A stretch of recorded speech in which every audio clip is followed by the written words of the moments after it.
True. Nervous. Very, very dreadfully nervous I had been and am. But why will you say that I am mad? The disease had sharpened my senses, not destroyed, not dulled them. Above all was the sense of hearing acute. I heard all the things in the heaven and in the earth. I heard many things in hell. How, then, am I mad? Listen to me and observe how healthily, how calmly I can tell you the whole story.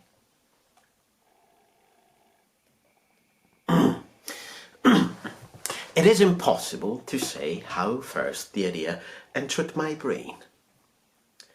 But once conceived, it haunted me day and night. Object there was none. Passion there was none. I loved the old man. He had never wronged me. He had never given me insult. For his gold I had no desire. I think it was his eye. Yes, it was this. He had the eye of a vulture, a pale blue eye with a film over it. Whenever it fell upon me, my blood ran cold. And so, by degrees, gradually, I made up my mind to take the life of the old man, and thus rid myself of the eye forever. Now, this is the point. You fancy me mad. Madmen know nothing. But you should have seen me. Oh, you should have seen how wisely I proceeded, with what caution, with what foresight, with what dissimulation I went to work. I was never kinder to the old man than during the whole week before I killed him. And every night, about midnight, I turned the latch of his door and opened it, so gently. And then, when I had made an opening sufficient for my head, I put in a dark lantern closed, all closed, that no light shone out. And then I thrust in my head. Oh, you would have laughed to see how cunningly I thrust it in.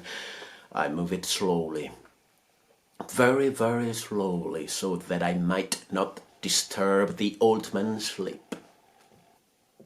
It took me an hour to place my whole head within the opening so far that I could see him as he lay upon his bed. Would a madman have been so wise as this? And then, when my head was well in the room, I undid the lantern cautiously, so cautiously, for the hinges creaked. I undid it just so much that a single thin ray fell full upon the vulture eye. And this I did for 7 long nights, every night just at midnight. But I found the eye always closed, and so it was impossible to do the work. For it was not the old man who vexed me, but his evil eye. And every morning when the day broke, I went boldly into the chamber and spoke courageously to him, calling him by name in a hearty tone and inquiring how he has passed the night. So, you see, he would have been a very profound old man indeed to suspect that every night, just at 12, I looked in upon him while he slept. Upon the 8th night, I was more than usually cautious in opening the door. A watch's minute hand moves more quickly than did mine. Never before that night had I felt the extent of my own powers, of my sagacity. I could scarcely contain my feelings of triumph to think that there I was, opening the door little by little, and he not even to dream of my secret deeds or thoughts.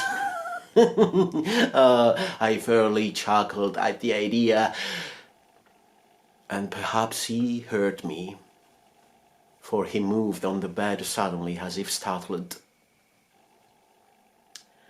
Now, you may think that I drew back, but no.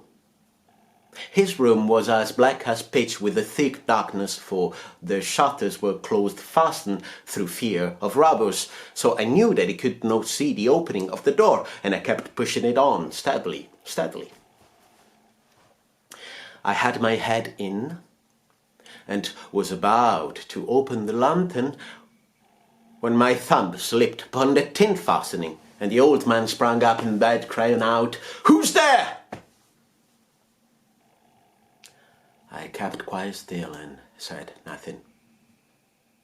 For a whole hour I did not move a muscle. In the meantime I did not hear him lie down. He was still sitting up in the bed, listening, just as I have done, listening to the death watches in the wall. Presently I heard a slight groan, and I knew it was a groan of mortal terror. It was not a groan of pain or of grief, no. It was a low, stifled sound that arises from the bottom of the soul when overcharged with awe. I knew the sound well. Many at night, just at midnight, when all the world slept, it has welled up from my own bosom, deepening with its dreadful echo the terrors that distracted me. I say I knew it well. I knew what the old man felt and pitied him, although I chuckled at heart. I knew that he had been lying awake ever since the first slight noise when he had turned in the bed. His fears had been ever since growing upon him. He had been trying to fancy them causeless, but could not. He had been saying to himself, "It is nothing but the wind in the chimney. It is only a mouse crossing the floor. Or it is merely a cricket which has made a single chirp." Yes.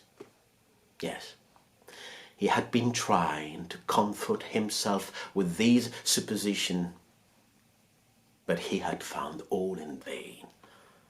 All in vain, because death, in approaching him, had stalked with his black shadow before him and enveloped the victim. And it was the mournful influence of the unperceived shadow that caused him to feel, although he neither saw nor heard, to feel the presence of my head within the room. When I had waited a long time, very patiently, without hearing him lie down, I resolved to open a very little crevice in the lantern. So I opened it. You cannot imagine how stealthily,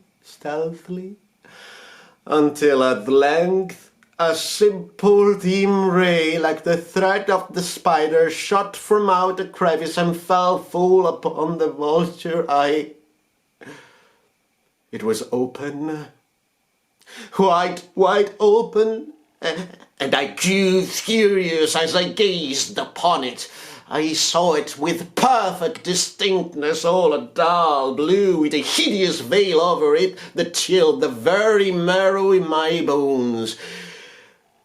But I could see nothing else of the old man's face or person, for I had directed, as if by instinct, precisely upon the damned spot. And now, have I not told you that what you mistake for madness is but over-acuteness of the sense? Now, I say, there came to my ears a low, dull, quick sound, much such a sound as a watch makes when enveloped in cotton. I knew that sound well, too.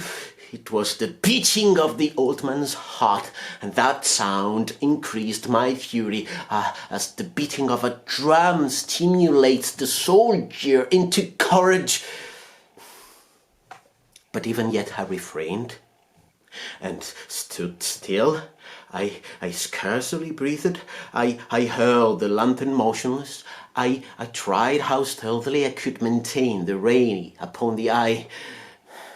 Meantime, the hellish tattoo of the heart increased. It grew quicker and louder every instant. The old man's terror must have been extreme. It grew louder, I say, louder every moment. Do you mark me well? I have told you that I am nervous, so I am. And now, at the dead hour of the night, amid the dreadful silence of that old house, so strange a noise as this excited me to uncontrollable terror. But yet for some minutes longer I refrained and stood still. But the beating grew louder. I thought the heart must burst. And now a new anxiety seized me. That sound would be heard by a neighbor. The old man's hour had come. With a loud yell, I threw open the lantern and leaped into the room. He shrieked once only. In an instant, I dragged him to the floor and pulled the heavy bed over him. I then smiled gaily to find the deed so far done. But for many minutes the heart beat on with a muffled sound. This, however, did not vex me. It would not be heard through the wall. At length it ceased. The old man was dead. I removed the bed and examined the corpse. He was stone dead. I placed my hand upon the heart and held it for many minutes. He was stone then. His eye would trouble me no more. If still you think me mad, you will think so no longer when I describe the wise precaution I took for the concealment of the body. First of all, I dismembered the corpse. I cut off the head, the arms, and the legs. I then took up 3 planks from the flooring of the chamber and deposited all between the scantlings. I then replaced the boards so cleverly, so cunningly, that no human eye, not even his, could have detected anything wrong. There was nothing to wash out, nor stain of any kind, nor blood spot, whatever. I had been too wary for that. A tab had caught all.